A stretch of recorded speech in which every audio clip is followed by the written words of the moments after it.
Hello my dear viewers, welcome back to another video.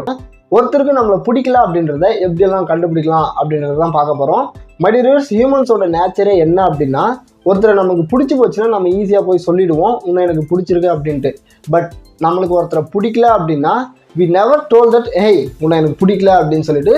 But இதை எப்படி நம்ம கண்டுபிடிக்கலாம், ஒருத்தருக்கு நம்மளை பிடிக்கல அப்படின்றத எப்படி கண்டுபிடிக்கலாம் அப்படின்னு பார்த்தோம்னா, அவங்க வெளிப்படுத்துகிற சில பாடி லாங்குவேஜஸை வச்சு அவங்களுக்கு நம்மளை பிடிக்கல அப்படின்னு சொல்லிட்டு நம்மளால் ஃபைண்ட் அவுட் பண்ண முடியும்.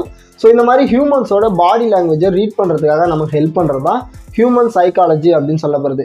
இப்போ உங்களுக்கு ஒரு டவுட் வரலாம், என்னை பிடிக்காதவங்களை பற்றி நான் ஏன் யோசிக்கணும் ப்ரோ, என்னை பிடிச்சவங்க அத்தனை பேர் இருக்கும்போது நான் ஏன் என்னை பிடிக்காதவங்களை பற்றி யோசிக்கணும், நான் பாட்டுக்கு என்னை கேர் பண்ணுறவங்க மேலே நான் என்னோட லவ் எல்லாம் ஃபுல்லாக கொடுத்துட்டு போயிடுவேன் அப்படின்னு சொல்லிட்டு நீங்கள் சொல்லலாம். பட் இந்த இடத்துல ஒரு ப்ராப்ளம் இருக்குது. உங்களை பிடிக்காதவங்க யாரோ ஒரு தேர்ட் பர்சனாக இருக்காங்க அப்படின்னா நீங்கள் சொல்கிறது 100% ட்ரூ. உங்களுக்கு பிடிச்சாலும் சரி பிடிக்கலாம் சரி, லெட் இட் பி தெம். உங்களை வெறுக்கிறவங்க வெறுத்துட்டே இருக்கிறோம். பட் உங்களை இப்போ டிஸ்லைக் பண்ணுறவங்க உங்கள் கூடவே இருக்கிற உங்கள் அம்மாவாக இருந்தால், பை சான்ஸ் உங்கள் ஒய்ஃபாக இருந்தால், இல்லை உங்கள் ஹஸ்பண்ட், உங்கள் ஃப்ரெண்ட், இந்த மாதிரி யாராவது இருந்தால், உங்கள் லைஃப்பில் ரொம்பவே முக்கியமான ஒருத்தங்க நீங்கள் பண்ண ஏதோ ஒரு சில காரணத்தினால உங்கள் மேலே ஏதோ ஒரு மனஸ்தாபம் வந்து உங்களை டிஸ்லைக் பண்ணுறாங்க அப்படின்னா, அதை நீங்கள் டக்குன்னு ஃபைண்ட் அவுட் பண்ணி அதை ரெக்டிஃபை பண்ணிங்கன்னா மட்டுமே உங்களோட ரிலேஷன்ஷிப்ன்றது ரொம்ப ரொம்ப லாங் லாஸ்டிங்காக இருக்கும். இன்கேஸ் அது ப்ரொஃபஷனல் லைஃபாக இருக்குது அப்படின்னா, உங்களோட மேனேஜருக்கு உங்களை பிடிக்கல அப்படின்றத நீங்கள் கண்டுபிடிச்சா மட்டுமே உங்கள் மேனேஜருக்கு பிடிச்ச மாதிரி நீங்கள் நடந்துக்கிட்டீங்கன்னா தான் உங்கள் ஜாபை உங்களால் சேஃபாக பார்த்துக்க முடியும். ஸோ தட் உங்களை ஒருத்தருக்கு பிடிக்கல அப்படின்றத ஃபைண்ட் அவுட் பண்ண வேண்டியது எந்த அளவுக்கு முக்கியம் அப்படின்றத இப்போ நீங்கள் தெரிஞ்சுக்கிட்டதுனால, எப்படி உங்களை ஒருத்தருக்கு பிடிக்கல அப்படின்றத கண்டுபிடிக்கிறது அப்படின்றத பற்றி இந்த வீடியோவில் தெளிவாக பார்த்துடலாம். Let's get started.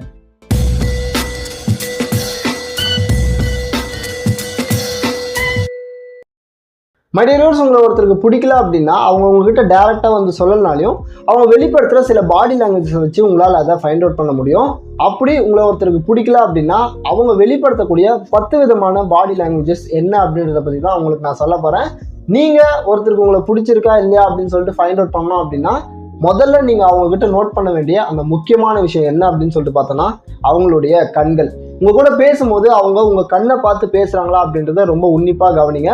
பிகாஸ் ஒரு ஃபேமஸான சைக்காலஜிஸ்ட் பால் ஏக்மேன் அப்படின்றவர் என்ன சொல்கிறாரு அப்படின்னு சொல்லிட்டு பார்த்தோன்னா, நமக்கு ஒருத்தரை பிடிக்கல அப்படின்னா நம்ம அவங்களோட கண்ணை பார்த்து பேச ரொம்பவே ஹெசிடேட் பண்ணுவோம் அப்படின்னு சொல்லிட்டு சொல்கிறாங்க. ஹெசிடேட் பண்ணுவோன்றதை விட நமக்கு அவங்க கண்களை பார்த்து பேசவே விருப்பம் இருக்காது அப்படின்னு சொல்லிட்டு சொல்கிறாங்க. ஸோ அப்படி இருக்கும்போது உங்கள் கூட பேசுகிற அந்த நபர் உங்கள் கண்களை பார்த்து பேச விரும்பலை அப்படின்னா அவங்களுக்கு உங்களை பிடிக்கலன்றதை நீங்களாவே புரிஞ்சுக்கணும். பட் இதில் ஒரு சிக்கல் இருக்குது. அது என்ன அப்படின்னு சொல்லிட்டு பார்த்தோன்னா, நம்மளை ஒருத்தருக்கு ரொம்ப பிடிச்சிருக்கு அப்படின்னாலே அவங்க நம்ம கண்ணை பார்த்து பேச தயக்கப்படுவாங்க. ஷைனஸ்க்கும் பிட்டர்னஸ்க்கும் நிறைய வித்தியாசம் இருக்குது. உங்கள் கண்களை பார்த்து எப்பயாச்சும் ஒருத்தங்க பேச தயக்கப்படுறாங்க அப்படின்னா அவங்களுக்கு உங்களை பிடிச்சிருக்குன்னு அர்த்தம். பட் உங்கள் கண்களை எப்பவுமே பார்த்து ஒருத்தங்க பேச மாட்டேங்கிறாங்க, வேற எங்கேயாச்சும் பார்த்து பேசுகிறாங்க, இல்லாட்டி உங்கள் கூட பேசும்போது வேற ஏதாவது ஒரு பக்கம் திரும்பி நின்று பேசுகிறாங்க அப்படின்னா அவங்களுக்கு உங்களை பிடிக்கல அப்படின்னு சொல்லிட்டு அர்த்தம். ரெண்டாவது நீங்கள் நோட் பண்ண வேண்டிய விஷயம் என்ன அப்படின்னு சொல்லிட்டு பார்த்தோன்னா, உங்கள் கூட பேசும்போது அவங்க எந்த பக்கம் திரும்பி நிற்கிறாங்க அப்படின்னு சொல்லிட்டு பாருங்கள். பிகாஸ் நமக்கு ஒருத்தர் ரொம்ப பிடிச்சிருக்கு அப்படின்னா எப்போவுமே அவங்களோட ஃபேஸ் டு ஃபேஸ் நம்ம நின்று பேசுவோம். சைடில் நிற்கிறதும் நின்று பேச மாட்டோம், இல்லாட்டி பின்னாடி நின்றும் பேச மாட்டோம். ஃபேஸ் டு ஃபேஸ் நின்று அவங்க கூட பேசுவோம் அண்ட் ரொம்ப க்ளோஸாக நின்று பேசுவோம். இன்கேஸ் ஒருத்தருக்கு உங்களை பிடிக்கல, அவங்க உங்களை டிஸ்லைக் பண்ணுறாங்க அப்படின்னா உங்களை பார்த்து பேசாமல் வேற ஏதாவது ஒரு பக்கம் அவங்களோட பாடியை திருப்பி வச்சுட்டு பேசுவாங்க. ஃபார் எக்ஸாம்பிள் சொல்லணும்னா, இப்போ நான் உங்க கூட பேசிட்டு இருக்கேன் அப்படின்னா இப்படி உங்களை ஃபேஸ் டு ஃபேஸ் நான் ஃபேஸ் பண்ணி பேசினா தான் உங்க கூட பேசுகிறேன், உங்களை பிடிச்சி பேசுகிறேன் அண்ட் உங்களுக்கு பிடிச்ச மாதிரி பேசுகிறேன் அப்படின்னு சொல்லிட்டு அர்த்தம். இன்கேஸ் நான் இந்த பக்கம் எங்கேயோ பார்த்துட்டு உங்களை எனக்கு பிடிக்கும், ஹாய் எப்படி இருக்கீங்க அப்படின்னு சொல்லிட்டு பேசினா அது டிஸ்கஸ்டிங்காக இருக்கு இல்லையா? ஸோ அந்த மாதிரி ஒருத்தங்க உங்க கூட பேசுகிறாங்க, வேற ஏதோ ஒரு பக்கம் பாடியை திருப்பி பேசுகிறாங்க உங்களோட பேசும்போது அப்படின்னா அது ஒரு சைன் அவங்க உங்களை டிஸ்லைக் பண்ணுறாங்க அப்படின்றது. மூணாவது நீங்கள் முக்கியமாக நோட் பண்ண வேண்டிய விஷயம் என்ன அப்படின்னு சொல்லிட்டு பார்த்தோன்னா, நீங்கள் பேசிகிட்டு இருக்கும்போது அவங்க அடிக்கடி உங்களை இன்டரப்ட் பண்ணுறாங்களா அப்படின்ட்டு நோட் பண்ணணும். பிகாஸ் நம்மளை பிடிச்சவங்க கூட நம்ம பேசிகிட்டு இருக்கோம் அப்படின்னா they want to listen us. நம்ம என்ன சொல்கிறோம், நம்மளோட ஃபீலிங்ஸ் என்ன, நம்ம என்ன சொல்ல வரோம் அப்படின்றத அவங்க விரும்பி கேட்பாங்க அப்படின்னு சொல்லிட்டு சொல்கிறாங்க. எப்போ நம்மளை பிடிக்காத ஒரு நபர் நம்ம கூட பேசிட்டு இருக்காங்களோ எப்போ அந்த கான்வர்சேஷனை முடிக்கலாம் அப்படின்னு சொல்லிட்டு தான் பார்ப்பாங்க. அதனால நீங்கள் இன்ட்ரெஸ்ட்டாக பேசிட்டே இருக்கும்போது சடனாக அவங்க ஏதாவது ஒன்று இடையில பேசிகிட்டே இருப்பாங்க, உங்களை அடிக்கடி இன்டரப்ட் பண்ணிட்டே இருப்பாங்க. Because they don't want to continue that conversation. அதனால அவங்க உங்களை அடிக்கடி இன்டரப்ட் பண்ணிட்டே இருப்பாங்க. ஸோ உங்கள் கான்வர்சேஷனில் ஒருத்தங்க உங்களை அடிக்கடி இன்டரப்ட் பண்ணிட்டே இருக்காங்கன்னா அது ஒரு ஸ்ட்ராங்கான சைன் அவங்களுக்கு உங்களை பிடிக்கல அப்படின்றது. 4வது நீங்கள் கவனிக்க வேண்டிய விஷயம் என்ன அப்படின்னு சொல்லிட்டு பார்த்தோன்னா, நீங்கள் பேசுகிறத அவங்க கிரிட்டிசைஸ் பண்ணுறாங்களா அப்படின்னு சொல்லிட்டு நோட் பண்ணுங்கள். கிரிட்டிசிசம்ன்றது ரொம்பவே நல்ல விஷயம் தான். நம்ம மேலே கிரிட்டிசிசமே இல்லைன்னா நம்மக்கிட்ட இருக்கிற குறைகளை நம்மளால் ஃபைண்ட் அவுட் பண்ணவே முடியாது, அதை நம்மளால் மாற்றிக்கவே முடியாது. பட் கிரிட்டிசிசம் நல்லதாக இருக்கிற வரைக்கும் அது ரொம்ப ரொம்ப நல்லது. பட் எப்பவுமே ஒருத்தங்க நீங்கள் பண்ணுறதை குறை சொல்லிகிட்டே இருக்காங்க அப்படின்னா அது ரொம்ப ரொம்ப ஒரு தப்பான விஷயம். நீங்கள் எவ்வளவோ நல்ல விஷயம் பண்ணியிருப்பீங்க, அது உங்கள் பர்சனல் லைஃப்லையாக இருக்கட்டும் இல்லை ப்ரொஃபஷனல் லைஃப்லையாக இருக்கட்டும். நீங்கள் எத்தனையோ ப்ராஜெக்டை சக்ஸஸ்ஃபுல்லாக பண்ணியிருப்பீங்க. பட் நீங்கள் பண்ணுற ஒரு சின்ன சின்ன மிஸ்டேக்ஸை உங்களை பார்த்து அதை குறை சொல்லிகிட்டே ஒருத்தவங்க இருக்காங்க அப்படின்னா இது ஸ்ட்ராங்லி உங்களை டிஸ்லைக் பண்ணுறாங்க அப்படின்ட்டு தான் அர்த்தம். நீங்கள் பண்ண அந்த மொத்த விஷயத்தையும் பாராட்டாத அவங்க நீங்கள் பண்ணுற அந்த சின்ன சின்ன தப்புகளை மட்டும் எப்பவுமே குறை சொல்லிட்டே இருப்பாங்க. அது உங்ககிட்ட தனியாக வந்து சொல்கிறாங்க அப்படின்னா அது வேற விஷயம். பட் 10 பேர் இருக்கும்போது கூட அதை உங்களை குத்தி காட்டிகிட்டே இருப்பாங்க. ஸோ அந்த மாதிரி உங்களை எப்பவுமே ஒரு ஆள் கிரிட்டிசைஸ் பண்ணிட்டே இருக்காங்க, ஐ மீன் தப்பாக கிரிட்டிசைஸ் பண்ணிகிட்டே இருக்காங்க அப்படின்னா இட் மீன்ஸ் அவங்க உங்களை ரொம்ப டிஸ்லைக் பண்ணுறாங்க அப்படின்னு சொல்லிட்டு. ஸோ அதுக்கு நீங்கள் என்ன பண்ணணுமோ அதை பண்ணிடுங்க. 5வதாக நீங்கள் கவனிக்க வேண்டிய முக்கியமான விஷயம் என்ன அப்படின்னு சொல்லிட்டு பார்த்தோன்னா, அவங்க உங்களை ஓவராக ரெஸ்பெக்ட் பண்ணுறாங்களா அப்படின்னு சொல்லிட்டு கவனிங்க. இது கேட்க கொஞ்சம் கான்ட்ரடிக்டாக இருந்தாலும் இது 100% உண்மையான ஒரு விஷயம்.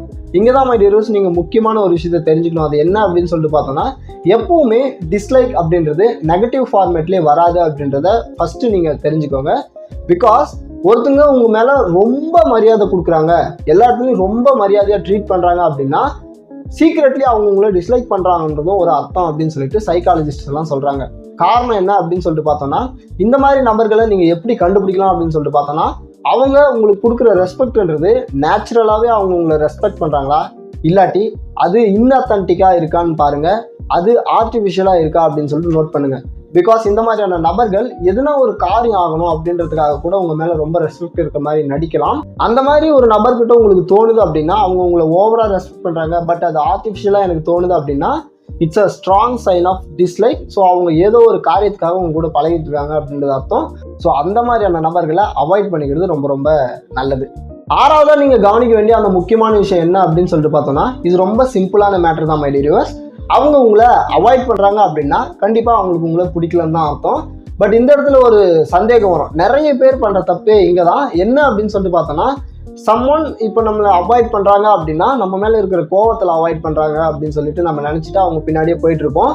பட் ஒரு விதத்தில் பார்த்தா அது உண்மைதான். கோவத்தில் இருந்தாங்கன்னா கண்டிப்பாக நம்மளை அவாய்ட் பண்ணுவாங்க.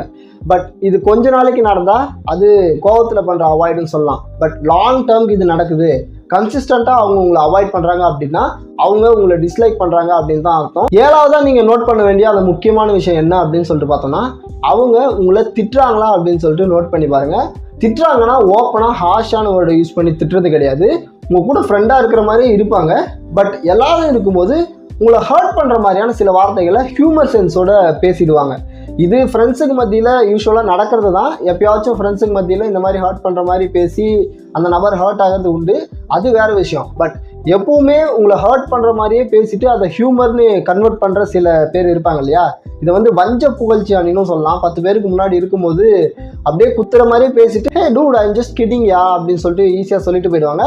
பட் அவங்க உங்களை டிஸ்லைக் பண்ணுறாங்க அப்படின்றதுக்கான ஒரு ஸ்ட்ராங்கான சைன் தான் இது. எப்பவுமே அவங்க உங்களை அப்படியே காமெடி பண்ணுற மாதிரி திட்டுறாங்க அப்படின்னா it's a strong sign of dislike அப்படின்னு சொல்லிட்டு சைக்காலஜிஸ்ட் சொல்கிறாங்க. 8வதாக நீங்கள் நோட் பண்ண வேண்டிய அந்த முக்கியமான விஷயம் என்ன அப்படின்னு சொல்லிட்டு பார்த்தோன்னா, அவங்க உங்களை காண்டாக்ட் பண்ணுறாங்களா அப்படின்னு சொல்லிட்டு நோட் பண்ணுங்கள். முக்கியமாக ஒருத்தருக்கு நம்மளை பிடிக்கல அப்படின்னா தே நெவர் காண்டாக்ட் அஸ். நம்ம தான் அவங்களுக்கு எப்பவுமே கால் பண்ண வேண்டியதாக இருக்கும், நம்ம தான் அவங்களுக்கு எப்பவுமே மெசேஜ் பண்ண வேண்டியதாக இருக்கும். அவங்க சைடு இருந்து காலோ மெசேஜோ மெயிலோ லெட்டரோ எதுவுமே வராது. ஸோ அந்த மாதிரி எப்பவுமே ஒரு ரிலேஷன்ஷிப்பில் நீங்கள் தான் காண்டாக்டை இனிஷியேட் பண்ணுறீங்க அப்படின்னா அவங்க எப்பவுமே உங்களுக்கு கால் பண்ண மாட்டேங்கிறாங்க, மெசேஜ் பண்ண மாட்டேங்கிறாங்க அப்படின்னா அதுவும் ஒரு சைன் ஆஃப் டிஸ்லைக் அப்படின்னு சொல்லிட்டு சொல்கிறாங்க. 9வதாக நீங்கள் நோட் பண்ண வேண்டிய அந்த முக்கியமான விஷயம் என்ன அப்படின்னு சொல்லிட்டு பார்த்தோன்னா, இது பொதுவாக எங்கே நடக்கும் அப்படின்னு சொல்லிட்டு பார்த்தோன்னா ஸ்கூல்ஸ், காலேஜஸ் இல்லாட்டி ஒர்க் பிளேசஸ் இந்த மாதிரி இடத்துல தான் இந்த விஷயங்கள் ரொம்ப நடக்கும். அது என்ன அப்படின்னு சொல்லிட்டு பார்த்தோன்னா, அவங்க உங்க கூட அடிக்கடி காம்படிஷனுக்கு வந்துட்டே இருப்பாங்க. ஹெல்த்தியான காம்படிஷன்ன்றது ரொம்ப ரொம்ப முக்கியம். பிகாஸ் காம்படிஷன் இருந்தால் தான் நம்மளால கரியர்லையும் சரி லைஃப்லையும் சரி க்ரோத் ஆக முடியும். பட் வேணுக்குன்ட்டே நீங்கள் எந்த ஒரு விஷயம் பண்ணாலும் சரி நானும் அதை பண்ணுவேன் அப்படின்னு சொல்லிட்டு ஒருத்தங்க வந்து காம்படிஷனுக்கு நிற்பாங்க. அங்கே உங்களோட கரியர் க்ரோத் ஆகணும் அப்படின்றது அவங்களோட எண்ணம் கிடையாது. பட் அந்த இடத்துல உங்களை டாமினேட் பண்ணணும், நீங்கள் பண்ணுறது தப்புன்னு சொல்லிட்டு ப்ரூஃப் பண்ணணும் அப்படின்றதுக்காக ஒருத்தவங்க உங்களுக்கு காம்படிஷனாக வந்து நிற்பாங்க. இந்த மாதிரி ஒருத்தவங்க நீங்கள் எந்த விஷயம் பண்ணாலையும் உங்களுக்கு எதிரில் வந்து காம்படிஷனாக நானும் பந்தயத்துக்கு வரேன் அப்படின்னு சொல்லிட்டு நிற்கிறாங்களோ அவங்களுக்கு உங்களை ஸ்ட்ராங்காக பிடிக்கல அப்படின்றத நீங்கள் கன்ஃபார்மே பண்ணிக்கலாம். பிகாஸ் உங்கள் ஃப்ரெண்டாக இருக்காங்க, நீங்கள் க்ரோத் ஆகணும் அப்படின்னு சொல்லிட்டு நினைக்கிறாங்கன்னா உங்கள் பக்கத்தில் நிற்பாங்களே தவிர உங்களுக்கு ஆப்போசிட்டாக நின்று உங்களுக்கு காம்படிஷனாக வரமாட்டாங்க. ஸோ இந்த மாதிரி உங்களுக்கு எப்பவுமே ஒருத்தவங்க காம்படிஷனாக வந்து நிற்கிறாங்க அப்படின்னா அதுவும் ஒரு சைன் ஆஃப் டிஸ்லைக் அப்படின்னு சொல்லிட்டு சொல்கிறாங்க. பத்தாவது நீங்கள் நோட் பண்ண வேண்டிய ரொம்ப ரொம்ப முக்கியமான விஷயம் என்ன அப்படின்னு சொல்லிட்டு பார்த்தீங்கன்னா மை டியர் வியூவர்ஸ், அவங்க உங்களை பார்த்து சிரிக்கும் போது ஃபேக்காக சிரிக்கிறாங்களா இல்லை ரியலாக சிரிக்கிறாங்களா அப்படின்றத நோட் பண்ணுங்கள். பிகாஸ் ஒருத்தருக்கு நம்மளை பிடிக்கல அப்படின்னா கண்டிப்பாக அவங்க நம்மளை பார்த்து சிரிப்பாங்க. பட் அந்த ஸ்மைல் அப்படின்றது அது ஒரு ஃபேக்கான ஸ்மைலாக இருக்கிறதுக்கு நிறைய சான்சஸ் இருக்குது. நிறைய சான்சஸ்ன்றதை விட அது ஃபேக்கான ஸ்மைலாக தான் 100% இருக்கும். ஸோ அந்த ஸ்மைல் ஃபேக்கான ஸ்மைலா அப்படின்றத நீங்கள் ஃபைண்ட் அவுட் பண்ணணும். அது எப்படி ஃபேக்கான ஸ்மைலை என்னால் ஃபைண்ட் அவுட் பண்ண முடியும் அப்படின்னா, ஃபேக்கான ஸ்மைலை ஃபைண்ட் அவுட் பண்ணுறதுக்குன்னு சில ட்ரிக்ஸ் இருக்குது. ஃபஸ்ட்டு அவங்களோட கண்ணை நீங்கள் வாட்ச் பண்ணுங்கள். பிகாஸ் நம்மளை பிடிச்சி போய் உண்மையிலே ஹாப்பியாக ஃபீல் பண்ணி சிரிக்கிறாங்க அப்படின்னா அவங்களோட கருவிழின்றது வைடாக ஓப்பன் ஆகும். ஸோ அதை வச்சு நீங்கள் கண்டுபிடிச்சலாம் அது ஒரு நேச்சுரலான ஸ்மைலா இல்லை ஃபேக் ஸ்மைலா அப்படின்ட்டு. ரெண்டாவது நீங்கள் நோட் பண்ண வேண்டியது அவங்களோட சீக்கை நோட் பண்ணுங்கள். அவங்க உண்மையிலேயே உங்களை ஹாப்பியாக ஃபீல் பண்ணி சிரித்தாங்க அப்படின்னா அவங்களோட சீக்குன்றது ரொம்ப வைடாக ஓப்பன் ஆகும். பட் அது ஒரு ஃபேக் ஸ்மைலா இருக்குது அப்படின்னா அவங்களோட லிப்ஸ் மட்டும்தான் மூமெண்ட் இருக்குமே தவிர அவங்களோட ஐஸ்லேயும் சரி அவங்களோட சீக்ஸ்லேயும் சரி எந்த விதமான மூமெண்ட்டுமே இருக்காது. ஸோ அப்படி ஒருத்தவங்களை பார்த்து ஃபேக்கான ஸ்மைல் பண்ணுறாங்க அப்படின்னா அது ஒரு very strongest sign of dislike அப்படின்னு சொல்லிட்டு சொல்கிறாங்க. அவ்வளோதான் மை டியர் வியூவர்ஸ், இந்த வீடியோவில் ஒருத்தவங்க உங்களை டிஸ்லைக் பண்ணுறாங்க அப்படின்றத எப்படி கண்டுபிடிக்கலாம் அப்படின்றதுக்கான 10 பாடி லாங்குவேஜஸ் சைனை சைக்காலஜிக்கல் டேர்மோட உங்களுக்கு நான் எக்ஸ்பிளைன் பண்ணியிருக்கேன் அப்படின்னு சொல்லிட்டு நம்புகிறேன். ஸோ இந்த வீடியோ உங்களுக்கு பிடிச்சிருந்தா மறக்காமல் லைக் பண்ணுங்கள். இதே மாதிரி சைக்காலஜிக்கல் சம்மந்தமான வீடியோஸ் பார்க்கணுன்னா நம்ம சேனலை சப்ஸ்கிரைப் பண்ணிக்கோங்க. மறுபடியும் நாளைக்கு ஒரு இன்ட்ரெஸ்டிங்கான ஒரு வீடியோவில் உங்களை வந்து மீட் பண்ணுறேன். அன்டில் தென் பாய்.